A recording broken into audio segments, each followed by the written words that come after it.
2টা ডিম আর ময়দা দিয়ে এরকম মজাদার একটা পিঠা বানিয়ে নিলাম, যেটা কিনা খেতে খুবই মজাদার। একবার বানালে বারবার খেতে ইচ্ছা করবে। চা বসিয়ে এই পিঠাটা খুব সহজেই তাড়াতাড়ি করে বানিয়ে নেওয়া যায়। আমার বেশি সময় লাগেনি, মাত্র 30 থেকে 40 মিনিটের মধ্যে, এর থেকেও কম সময় আমি এই পিঠাটা বানিয়ে নিলাম।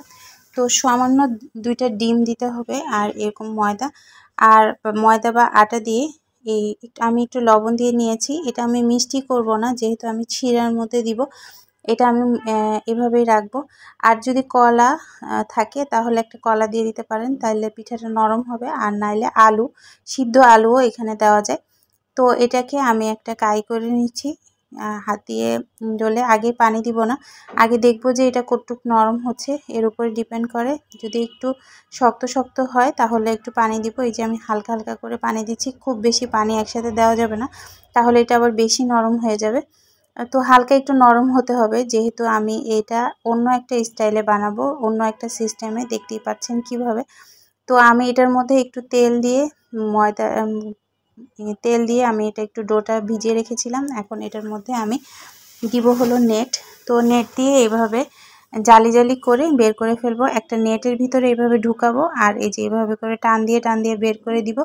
আর দেখতে কতখানি সুন্দর হয়েছে। এইভাবে করে আমি প্রত্যেকটা ডো বের করে নিব। তো এটা একটা স্টাইলে বানিয়ে নিলাম আর কি। এটা যার যার চয়েসের ব্যাপার। তো আমার কাছে এই জিনিসটা খুবই ভালো লেগেছিল। আমি দেখার সাথে সাথেই ট্রাই করেছি আর হয়ে গেছে। আর এই যে দেখেন, আপনারাও ট্রাই করবেন। আর ডেইলি ব্লগ আমি সবসময় শেয়ার করি, আজকে আমি একটা রেসিপি শেয়ার করে নিলাম। দেখেন কত সুন্দর হয়েছে, দেখতে যতটা সুন্দর খেতেও কিন্তু ততটা মজা। এটা এমনিও যারা চিনি খায় না এমনিও খেয়ে নিতে পারবে, আর যেহেতু ডিম কলা দেওয়া।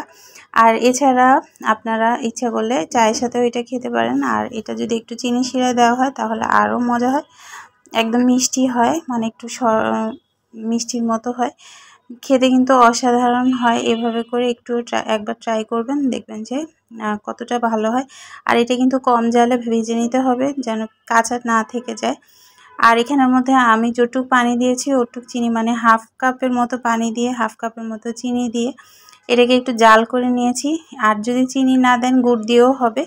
তো আমি চিনি দিয়ে এগুলো করে নিলাম। আর একটু ফুড কালার দিয়েছি, একটু কালার হওয়ার জন্য। দেখতে কিন্তু অসাধারণ হয়েছে, খেতেও কিন্তু অনেক মজা। অবশ্যই একবার হলেও ট্রাই করবেন।